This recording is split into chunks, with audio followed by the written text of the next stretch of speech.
welcome to my live stream.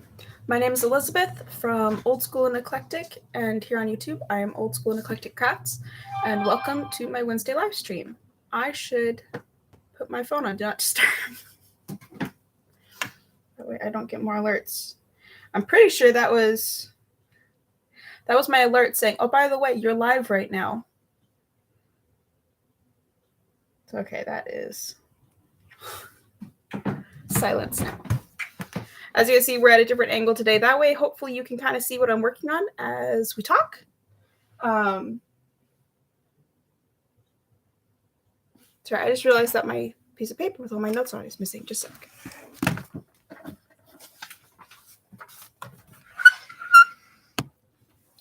It had ended up under and behind my computer. So we kind of have a funny angle here because currently I can only live stream from my webcam from my computer. And so we're having to kind of fudge things a little bit. But welcome. I'm glad you're here. At the end of the live stream, I'm probably going to talk about wanting to get more subscribers and ask you guys to subscribe and share. The whole point is that if I can get 50 subscribers, I can start live streaming from my phone and I can get a lot better angles and I can show you what I'm working on. I can do more tutorials and it would just make things a lot nicer and I could do better live streams. So first of all, I want to show off something that I finished this week that I'm very excited about. I started this project in December of 2020. So it's been a while. I started this before I started my Etsy shop, basically. And this is from a woman who I'm pretty sure she's on Etsy. Either that or she just has her own website. It's called Peppermint Purple. And she tends to do stitch-alongs where she designs a pattern for usually either cross-stitch or blackwork embroidery. And I decided to go back and do the 2021 that I'd missed, but then join in on the 2021 stitch-along. There's also a 2022 one that they're doing right now, but I only did these two. I only just completed them, so I didn't really have any time. So these are them. I'm very excited about them. And this is called Blackwork Embroidery. Traditionally, it's done in all black, just like my borders here. And then the colors are just for fun. What? Winston is being very whiny. I guess he's going to join me up here on my lap. What? In the moment. Do you need to go outside? Or do you just want attention? Come on. Come here. Come here. Come on. Up. Up. Let's go. Come on. Good boy.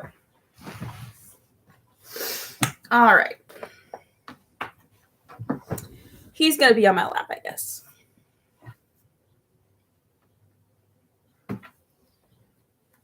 All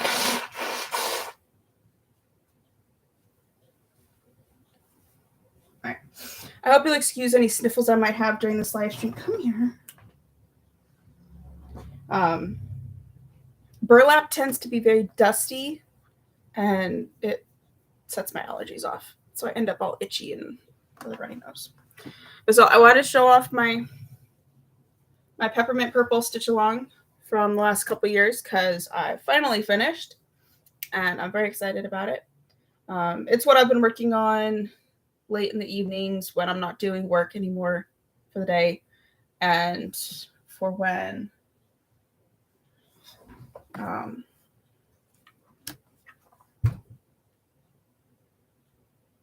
it's the weekends, again, when I'm not working on Etsy stuff. I try and cordon off my Etsy time to be very specific because I don't want to be that small business that's working 24/7, because I know that for me, that is not going to be healthy. I mean, I don't think it's generally healthy for anyone, but for me, I know that I'll burn out extremely quickly. And so I have my projects that I work on my personal time, and then I have my orders that I work on when I'm working. So today, as you see, I have my Knit Pumpkin Wreath. I got this all put together yesterday. And then today, we're going to make the bow that is going to go in this big open gap. And while I'm working, we're also going to be... I'm planning on sharing some stories with you guys from my time as a Christian missionary in Ontario, Canada. I don't know how much time my stories are going to take up. I've literally just like put down a whole bunch of things that I can remember. I asked my husband if he could remember anything specifically, because I haven't been brave enough to go back through my journal from the time that I was a missionary. So I was a missionary for my church for 18 months, for a year and a half. Just under 10 years ago. And it was a time of learning for me, and also a time of growing and maturing. And it was good, but it was also very difficult. When you are going through something, let's see here, I'm trying to figure out this lighting. I don't know if I like it very much.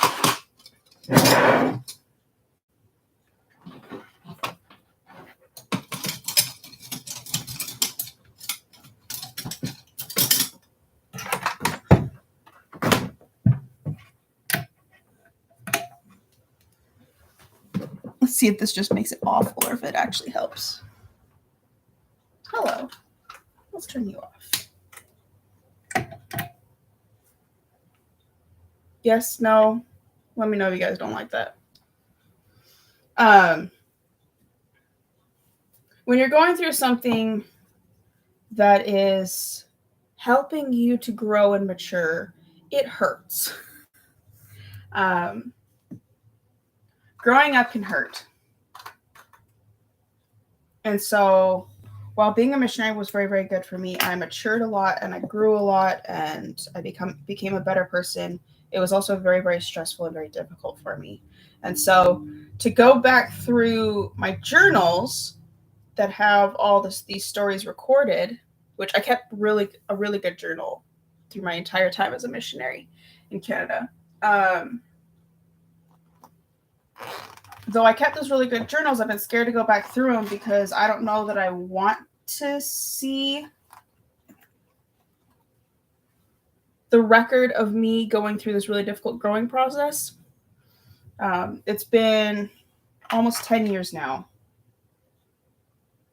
since I was a missionary, but I'm still being a chicken and not willing to go back through and rehash some of the stuff I went through.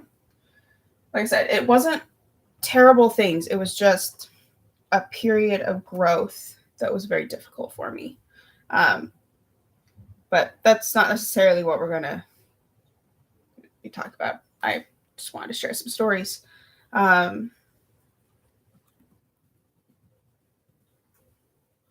So also, I'm not intending this to be any sort of discussion or debate on religion.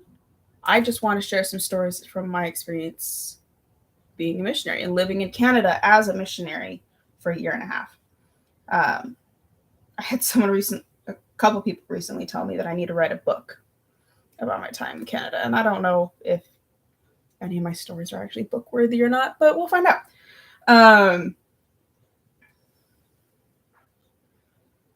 let's see.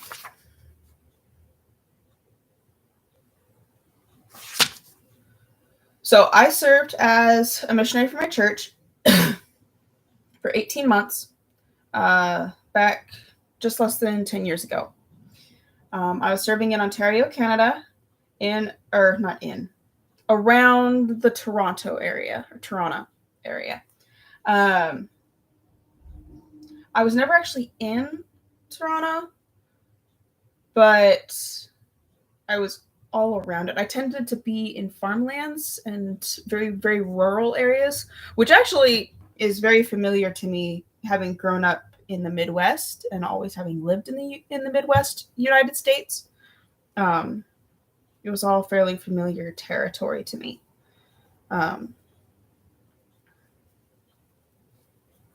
So just that. A couple of things to help you be able to understand maybe some of the terminology I'll use and some of the context. First of all, as missionaries, you always had a companion, which was basically just some other missionary of your same gender, male or female gender, who you got paired up with. You probably didn't know who they were. You've possibly never met before. You don't get to choose who your companion is. And they may or may not speak your same language, depending upon where you are in the world. And fudgesicle. This is a dull needle, and I just made myself bleed with it.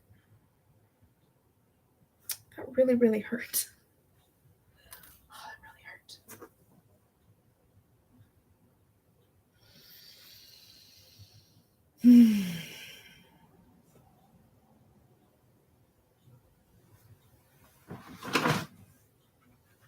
Paper towels.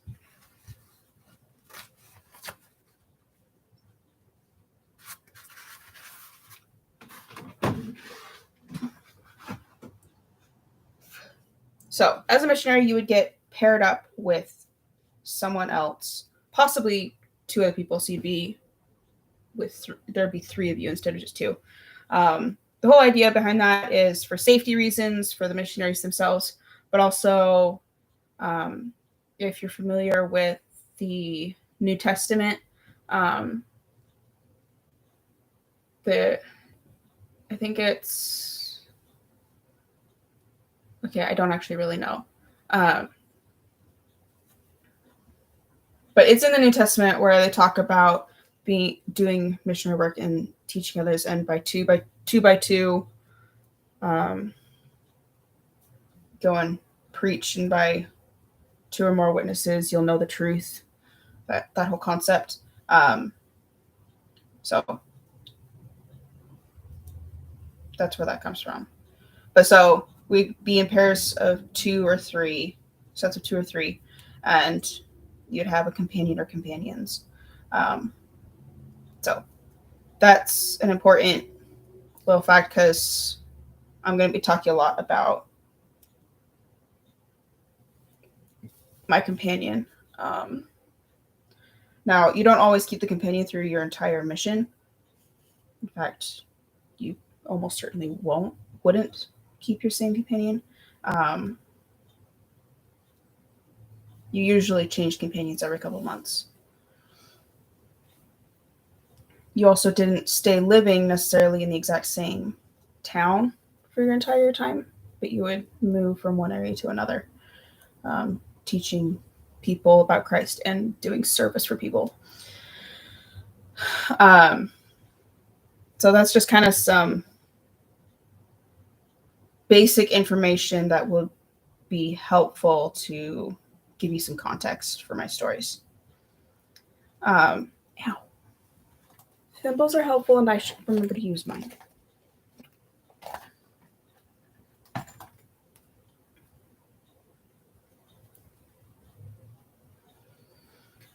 So when I say companion, I'm talking about this other young woman that I've been paired up with.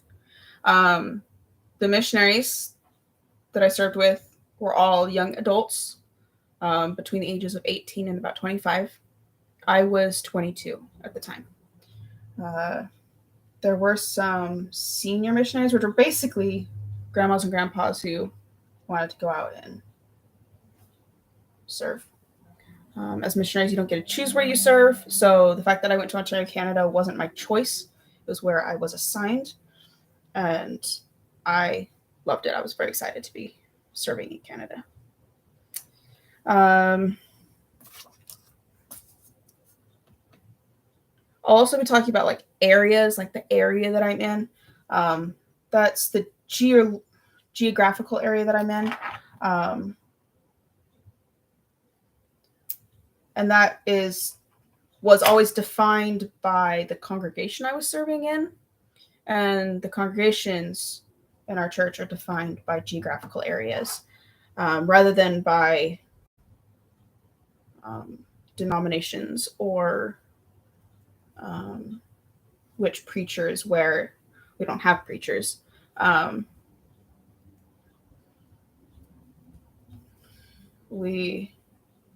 congregations are defined by geographical areas. So if you live in a certain geographical area, then you go to a certain congregation. And then if you move and you end up in a different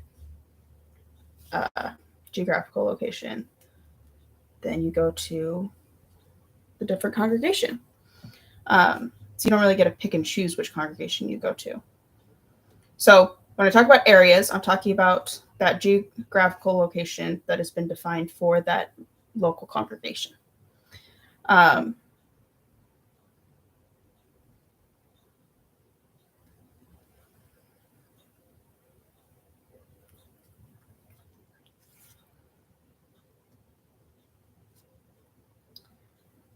If you guys have any other questions, if I start using terms or start telling stories and you don't have any idea what in the heck I'm talking about, feel free to ask questions.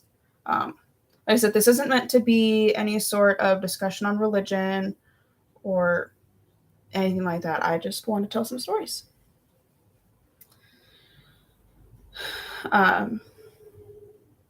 So in one of my areas, in fact, near the very, very beginning of my time as a missionary, so I was still learning kind of the ropes and learning how things went. Me and my companion met a family from Sri Lanka.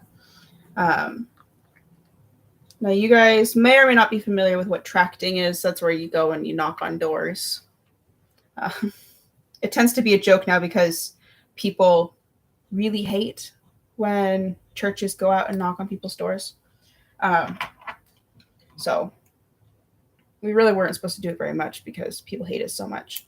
But this is the very beginning of my time as a missionary, almost 10 years ago now. And we were doing some tracting. And we knocked on this door. And this little old couple answered the door. And we asked them if we could talk to them about Jesus or if they needed any service, if they needed any help with anything. And they just smiled and nodded at us.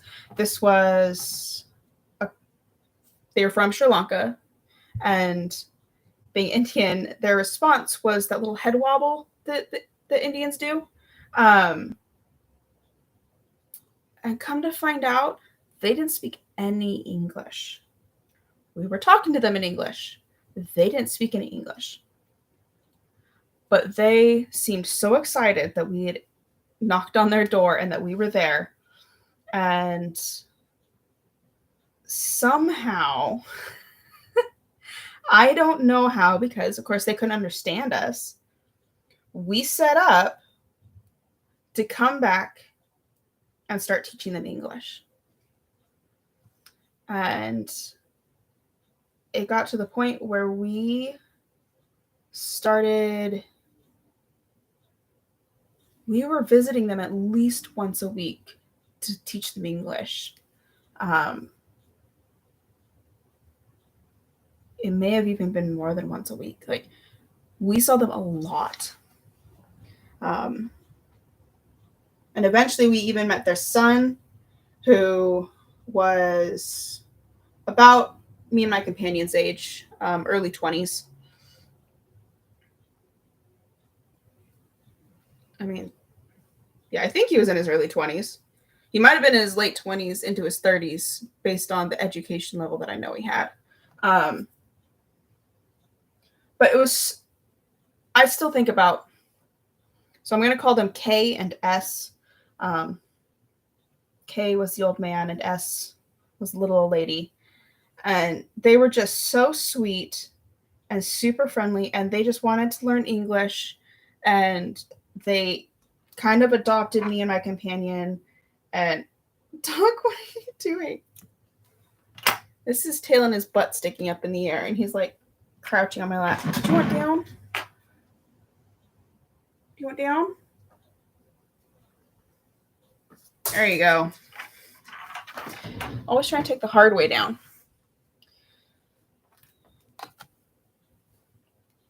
I have 3 pieces of the bow made. Don't tell me I forgot my instructions. I have a notebook where I've written down how I did it last time. But we're going to just go off what I remember. So there was K and S, and their son was J. And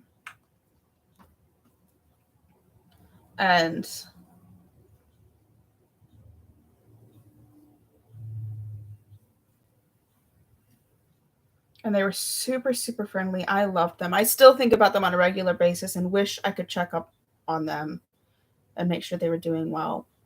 But I don't have any way to do so. So I don't know if they even still live where they're at. I don't know. I don't even know if they're still alive. I have no idea. And so I feel like I did this one backwards. Or did I just twist it backwards? But so they were very, very sweet. And we visited them on a very regular basis for about 2.5 months, 2 months. It wasn't quite 3 months. Because I only lived in that area for about 3 months.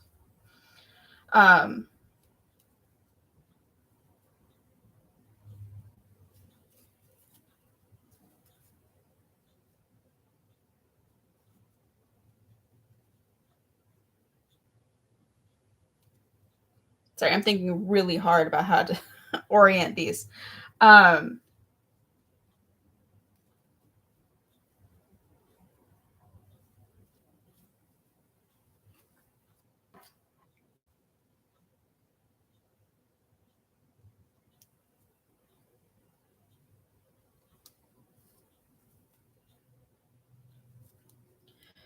So they were actually refugees from, I think it was a civil war in Sri Lanka, that they ran away from. But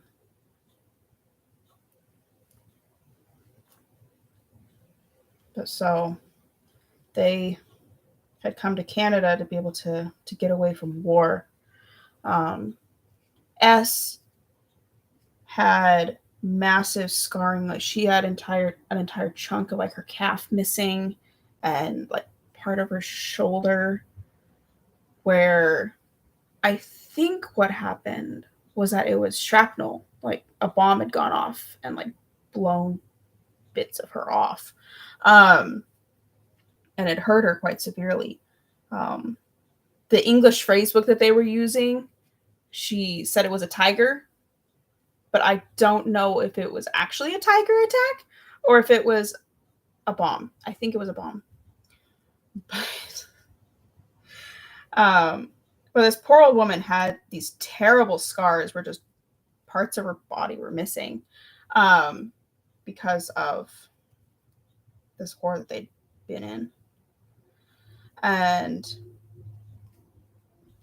Jay, their son, he spoke fluent English. I don't really even remember him having much of an accent, but he spoke fluent English. He was very, very friendly.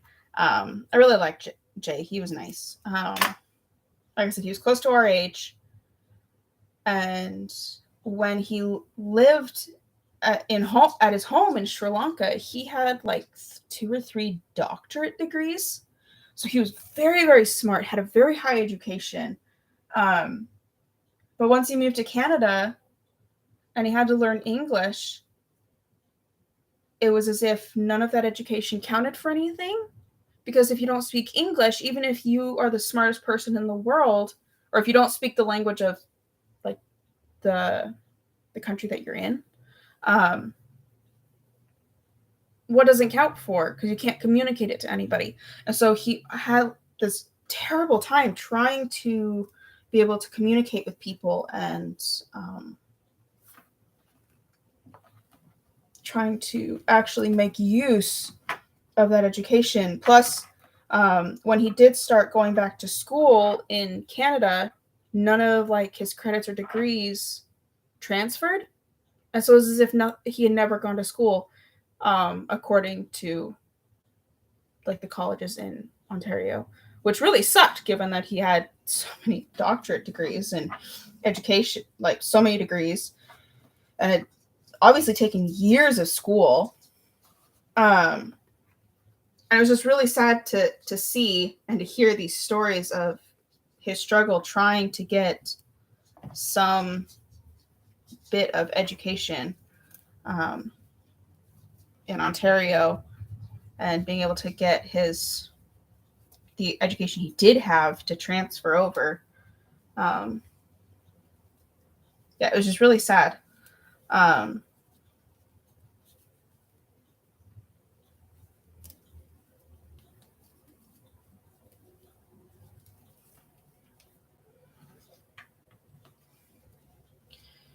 But he was very, very smart, very, very friendly.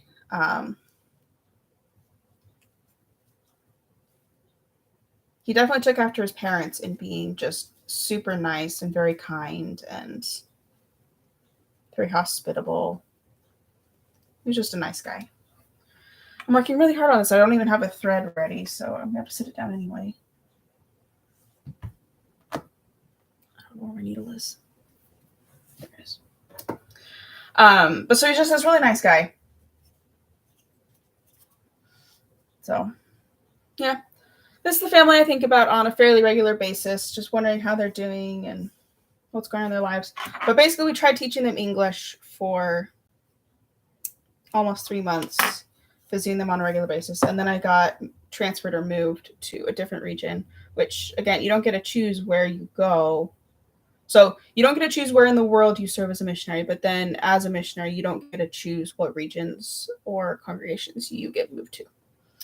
So it wasn't my choice to leave that area. And K and S and J. But I miss them. I still think about them regularly. Wondering how they're doing. It made me really, really sad when we left because S, she picked up some English, a little bit. Not a whole lot, but a little bit. It's really, really hard to teach English to someone who you don't know their language at all, and so you can't, like, connect very easily. Like, mostly it was just providing companionship, which is something that is definitely something that Christ would have done, where he would have provided companionship for those who were lonely. And so that was fine. But we were trying to teach him English. But when we told them that we were leaving, my companion at the time, she was done with her missionary service, and so she was going home. And it just happened to coincide with when I was getting moved to a different area. So there was 2 new missionaries coming into the area. And so when we told K and S that we were both leaving, S pulled out her English phrase book and frantically started searching through it. And she eventually found what she was looking for, or something that at least communicated what she wanted to express. And it was the sentence that said, "If you go abroad, you will forget me." And it was just absolutely heartbreaking because I have not forgotten. I don't think I'll ever forget her. She was just this sweet, sweet old lady. She basically adopted us as we were her grandkids or her kids. She was just so sweet. Yeah, I will never forget her. Even she was really scared that we would forget her. I will never forget the look on her face and the tears as she frantically searched her Facebook and showed me that sentence. That if you go abroad, you will forget me.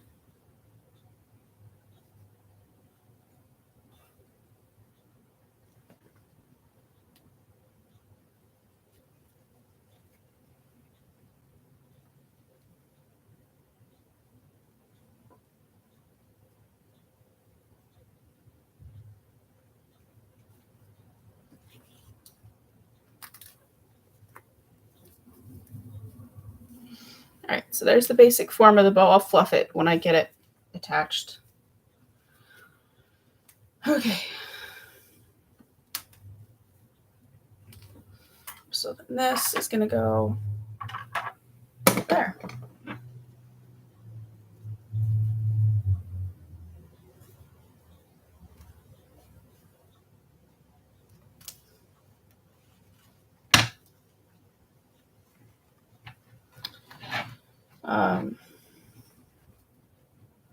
So yeah, there's my heartrending story about K and S. About how scared they were that we would forget them. I don't know what my companion's thoughts were on them or on our experience with them, or if she even remembers them. She doesn't speak to me anymore. She doesn't like me, which is fine. The time when we were serving together was very early in my time as a missionary, and I was still quite immature and angry, and just I wasn't always very nice at the time. So I don't really blame her, but it's hard to get feedback from someone who doesn't want anything to do with you.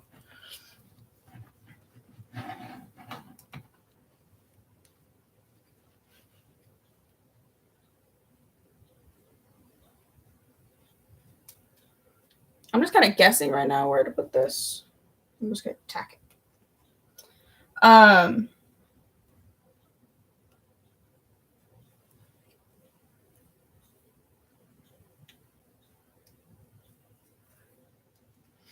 So that's the story of K and S. People always ask me if Canada was cold. That's like the generic question to always ask someone who goes to Canada or lives in Canada. Is it cold up there? Because it's farther north than the US, and so everybody thinks that it's frigid and it's all tundra and cold and whatever. Whereas in the Toronto area where I was living and serving, sorry, there's actually dog hair on my lampshade here. Where I was living and serving was actually south of Detroit. So you tell me, is Detroit cold? I've never been to Detroit, so.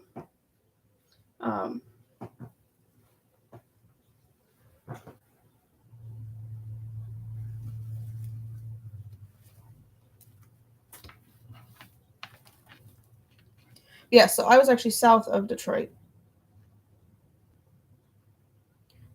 But I did live right on the Great Lakes.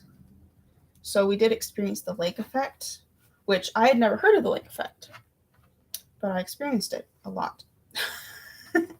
So the lake effect is when wind comes across the water, across the lake, and by the time it reaches land, it's so cold, either the air on the land or the air that's blowing across, it's so cold that all that moisture that gets picked up gets turned into snow.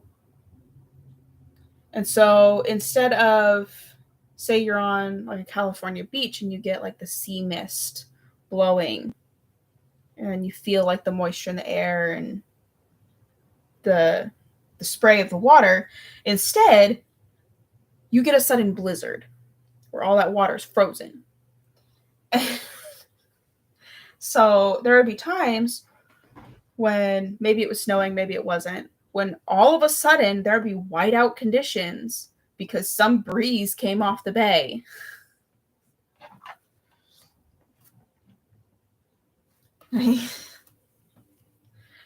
That was cold. That was cold and that was miserable.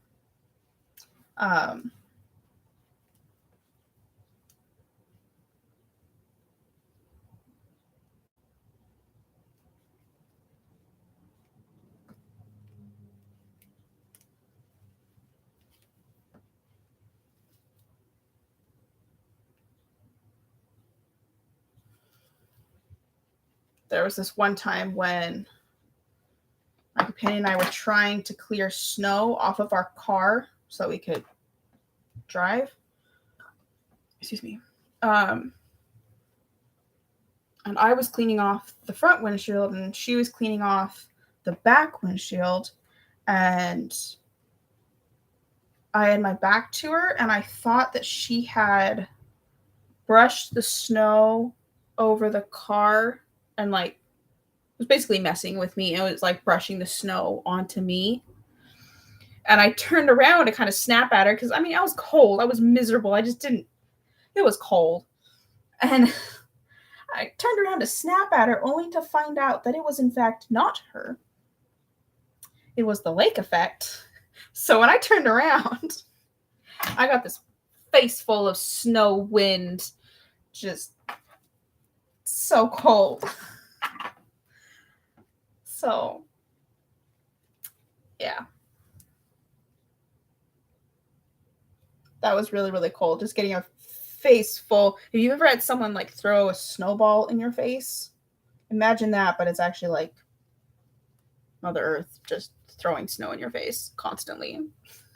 It was very cold.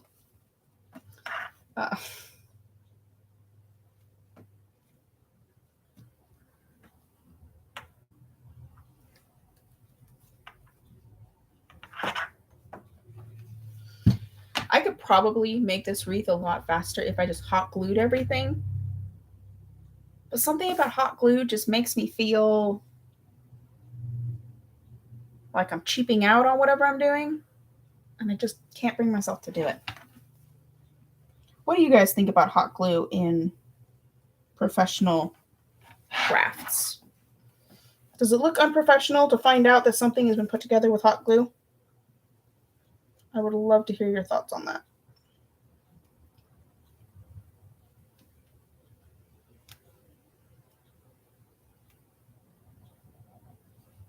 I guess we're just going to do it that way. So literally all I'm doing right now is just tacking the bow to the wreath. Like that's all it is. It's just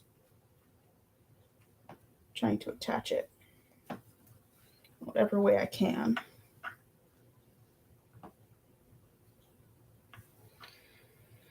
So having grown up in the Midwest US, and serving in an area in Canada that was actually south of Detroit, it was actually close to the same latitude as I grew up.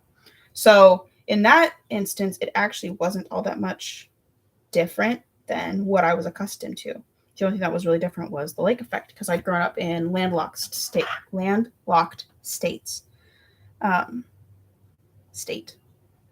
That's At that point, I'd only lived in one state.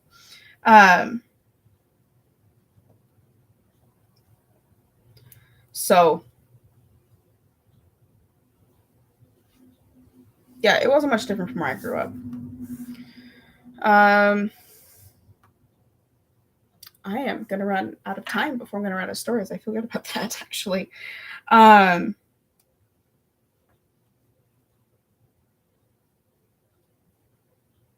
One struggle that I had on as a missionary was the fact that I have food allergies.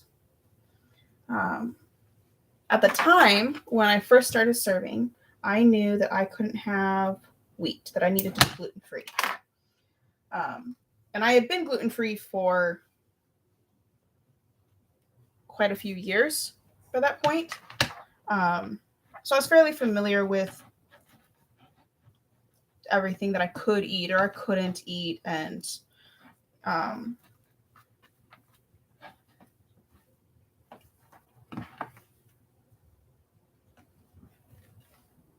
there we go. I just got to figure out this ribbon here. So I was really familiar with things that I could eat and things that I couldn't eat. And I could feed myself pretty well without making myself sick. Well, that very first day, and I mean the very first day that I was there in Canada, the people who were in charge of all of the missionaries, there was always one older couple who was in charge of everything that was going on there in that region. And when you first get to your part of the world where you're going to be serving, you kind of have an orientation. And for breakfast or lunch that day, they, of course, brought us food. But because I have food allergies, they were trying to find something that I could eat. Now, at the time, I did not know what poutine was. I, of course, know now what poutine is. But at the time, I had no idea what poutine was. For those of you who don't know, specifically the Americans here in my watching my video, poutine is French fries with gravy and cheese curd.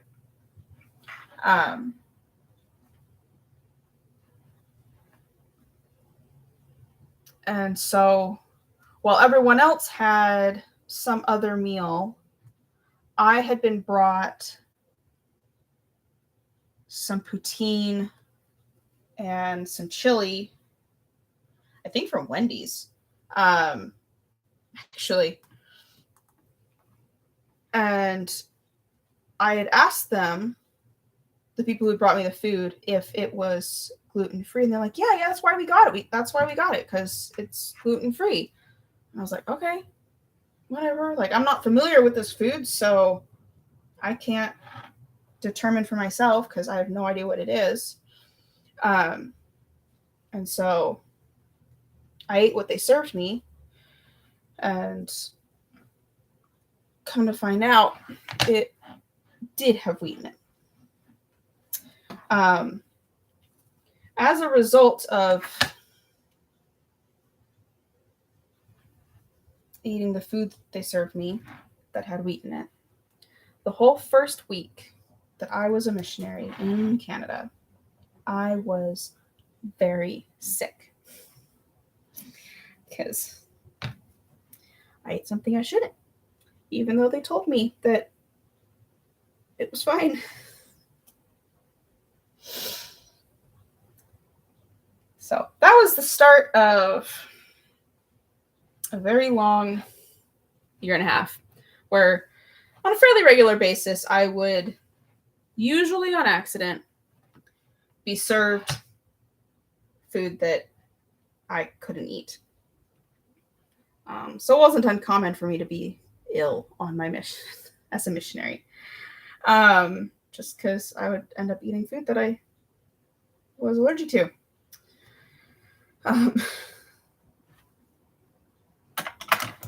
There was also a time when, So as a missionary, you have a very limited amount of money. So you're paying your own way, by the way. You pay your own way to be able to serve as a missionary. And so, I mean, the church does have a fund that helps pay for like your rent and cover like the bills of wherever you're at. But when it comes to food and necessities, generally it's coming from your own money that you've saved up. And so you generally don't spend a whole lot unless you happen to be really rich, which I did have a companion who was loaded. She had so much money.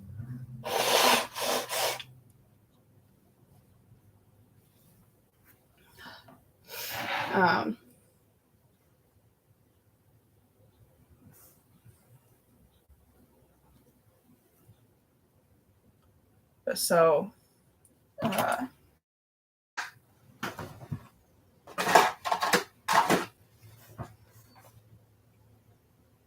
don't remember where I was going with that. Oh, so you have very limited financial resources for yourself. And so generally, we would try and find people within our congregations to feed us on a fairly regular basis and to provide us with generally dinners. But there was this one lady who she wanted to feed us breakfast, which was unique, but fine, ultimately. Except her motivation in feeding us breakfast was based on the dinner that we'd had the night before. I'd made a comment, because she'd asked, I'd made a comment about how much I dislike onions, mushrooms, and peppers. I just don't like them. I just don't. And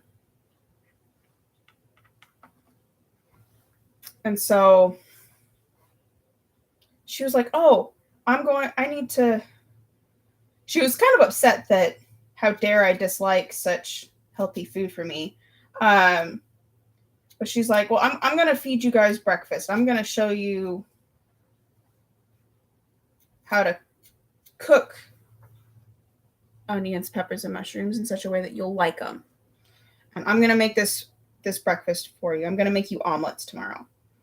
And so the next morning, we drive back out to their place. And we thought she was just going to make us a normal breakfast, and that it wasn't going to include anything we didn't like, because we had discussed what our likes and dislikes were. Sorry, I've been getting ahead of myself in the story. But we had been discussing our likes and our dislikes specifically so that she could come up with something for us to be able to eat for breakfast. So there's the ribbon. And then I'm going to curl the ribbon a little bit. I don't know that I like the pumpkin placement, but there's honestly not a whole lot I can do about it at this point. Maybe I'll do some more tacking to try and get him to squish in a little bit.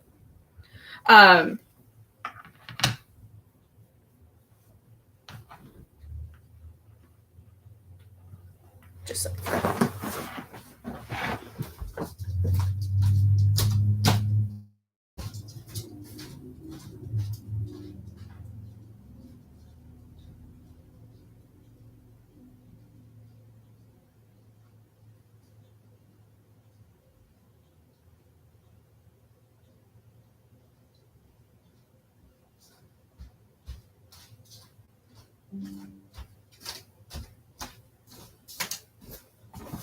Okay, so we went to breakfast with this lady where she was going to make us food, only to arrive and find out that she had pulled out everything that I'd said I don't like, specifically to make me food with everything I didn't like. Like, that was her entire goal, was to try and force me to eat healthy food. And I was going to like it. Like, I don't know where her arrogance came from or what, but she decided that she was going to make me food and I was going to like it, even though like it was stuff that I specifically said that I don't like. But yeah, so she made me this huge plate that had onions and mushrooms and peppers in it. And of course it had egg and had some rice, and so it was kind of like a breakfast fried rice kind of thing. But yeah, she made me this big plate of this, and she treated me like a child, which I may have been immature and I may have been still learning and growing at that stage of my life. But treating someone in their 20s like a child is just unacceptable behavior. Like, it's just not okay. But so she was treating me like a child and being like, you're going to finish your food. You're going to eat this. Like, this is what you're going to eat. You need to eat at least a bite. Like, very condescending. That's the word I'm looking for. It's condescending. She was very, very condescending. So she had made me this food. And so to be polite, I did try it. I remember my companion at the time watching me eat this, and she knew that I couldn't stand this stuff that I was being fed, to the point where like the taste and the texture makes me want to throw up. Like, I really don't like them. Like, just think about it now, I want to cry because I was so upset. But yeah, so this lady decided that I was going to eat her healthy food. So I did somehow manage to choke down a couple bites of this fried rice omelet stuff that she had made. Which I'm sure that if you like those ingredients, it would have been yummy, but it was awful. And then she's like, again, she was treating me like a child, and she's like, okay, now that you've eaten some of those, you can have some stuff that you kind of like. And so then she served me a bowl with raw almonds, rice checks, plain yogurt, and blueberries.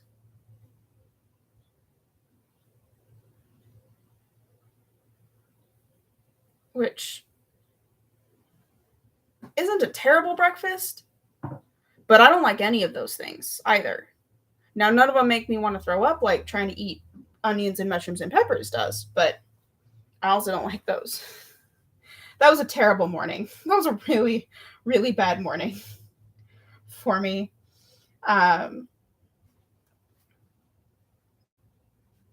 We also then, me and my companion agreed that we would just never go and eat at her place anymore, because treating us in that manner was just rude and unacceptable.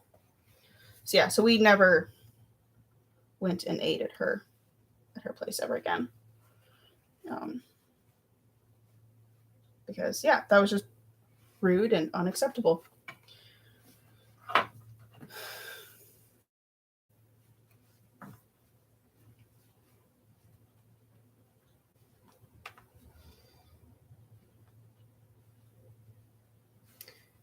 There was also times when I would accidentally get fed something that I shouldn't, or I would intentionally eat something that I couldn't or I shouldn't have, but it was because I was dealing with a little old lady. This one time, this cute, adorable little old lady who she loved having us visit and just having people see her and come and visit her. And she made chicken cordon bleu from scratch. And when we arrived, she was so excited because she had made this from scratch and it was gluten-free. And she went through all of her ingredients, which were not gluten-free, but she tried. She tried so hard. And as we were sitting down, getting ready to eat, she had to get up and go to the bathroom real quick. And My companion looked across the table from me and she's like, "You are going to eat this. Like, we are not going to be responsible for making this old lady cry. Like, you are going to eat this." And I was like, "Oh, don't worry. I'm going to do it. I'm going to do it." Like, I don't want to be responsible for making this old lady cry either. Plus, it looked and smelled delicious. Which, by the way, it was. It was so good. But this little lady, she was so excited that she had put all this effort into making this chicken cordon bleu from scratch, and that she had worked really hard to try and make sure that it was gluten-free, which I'm not quite sure what she thought gluten-free meant. But it definitely wasn't what she had made. Like, what she made was definitely not gluten-free. But I don't know what she thought being gluten-free was. I'm struggling to figure out how to tie this knot. But yeah, this poor old lady, she was so excited that she had made me this gluten-free meal, only for it to really not be. And so after we ate, which it was delicious, after we ate, my companion and I went out to leave dinner with her, and my companion just looked at me. She's like, "Do we need to go home now?" I was like, "Yes, please." Like, I could already feel my stomach churning and just not feeling good. And so yeah, we then just went straight home. And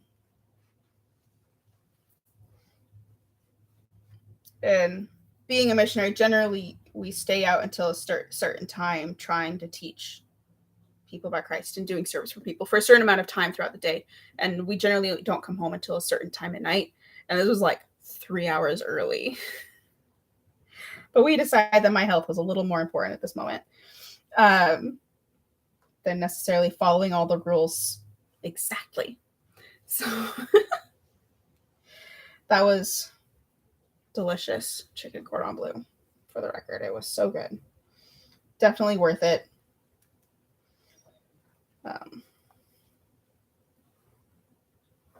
There were many instances of people being very excited about having something that was gluten-free only for it to not be. But so because I was gluten-free, and we did tend to eat with other people on a fairly regular basis, come on. I don't think it's going to work. It was a fairly common issue to have someone get really excited that they have something that's gluten-free for me only for it to definitely not be. So that wasn't all that unusual for me, and I got used to it fairly quickly. But as a result of my restricted diet, people tended to have a really hard time knowing what they could feed us and what kind of meals they could prepare. And so as a result, I ended up eating steak and potatoes for the vast majority of my time as a missionary, which I am not complaining about. To this day, I am not sick of steak and potatoes. I love steak and potatoes. Obviously, I'm not a vegan. Don't come at me. I don't care. But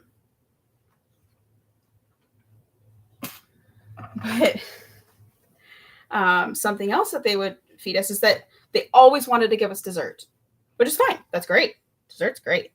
Except for the fact that because I was gluten-free, they always gave us ice cream, which there's a brand of ice cream up in Ontario that is, it is so good.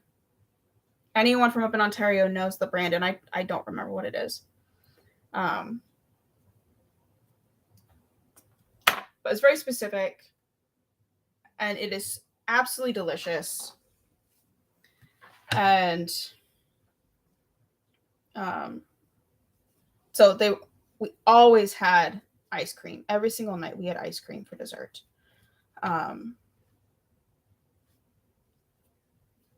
It was just always what we had was just ice cream. And it was delicious, and it was really, really good. Except by having ice cream so often, I discovered that I'm also allergic to dairy. So that sucked. I didn't actually go start eating dairy-free until about 6 months to a year after getting back from my mission.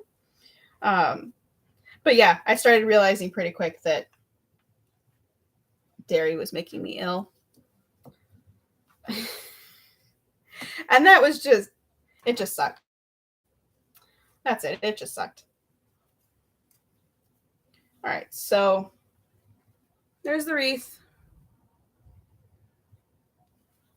It's going to get shipped, and so I'm not too concerned with how these ribbons look because the person who's getting it, my grandma, she can fiddle with the ribbons and make them look however the heck she wants. But yeah, so that's basically it. I do need to make it look nice and pretty. I'm going to get new photos for my listing for these. So I need to at least make the bow look at least decent for that. And then I'll get photos for my listing. And then I'll get this shipped out. I hope you enjoyed my stories today. I actually only covered a fraction of the stories that I collected to be able to share with you guys. So if you would like me to do more stories next week, I would be perfectly willing to do that. Just let me know if you enjoyed my storytelling today. Something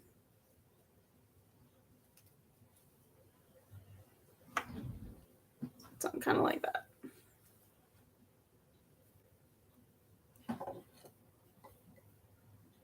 I don't know how I got my wreath looking nice last time. It's packed up in a box somewhere. The one that is the wreath that is photographed for my current listing photos is currently in a box somewhere. So I haven't been able to pull it out to reference how I made it. So I think it turned out pretty cute.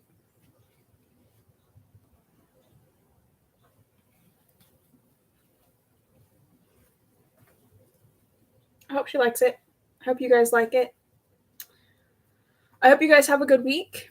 Thank you so much for joining me today. I really appreciate you guys being here and for your support. If you want to hear more stories about my time as a missionary in Canada, I would love for you to let me know so that I can be ready for that next week. If you have any questions or thoughts or stories of your own, I'd love to hear them. Go ahead and leave them in the chat. Let's see. If you could share this video or like or comment, subscribe, invite others to subscribe to my channel, that'd be wonderful. The more interaction a video gets, the more people end up seeing it. Not just because potentially you share it and so your friends see it, but also because when people interact with a video or a post, the algorithm and the computers are like, oh, people are liking this post, so we're going to show it to a larger group of people. So the more interaction I can get, the more people can see my stuff, and the more subscribers I can get, because once I get to 50 subscribers, I can start doing mobile live streaming, at which point you guys could have had like a top-down view of what I'm working on, which I would love to do. I would love to be able to do that. And then maybe I could start doing tutorials for my live streams and be able to really show you what I'm doing. So yeah, I really appreciate your guys' support. I'm so glad you guys are here and that you've watched to the end. I hope I'll see you next week. Thank you for being here. Bye.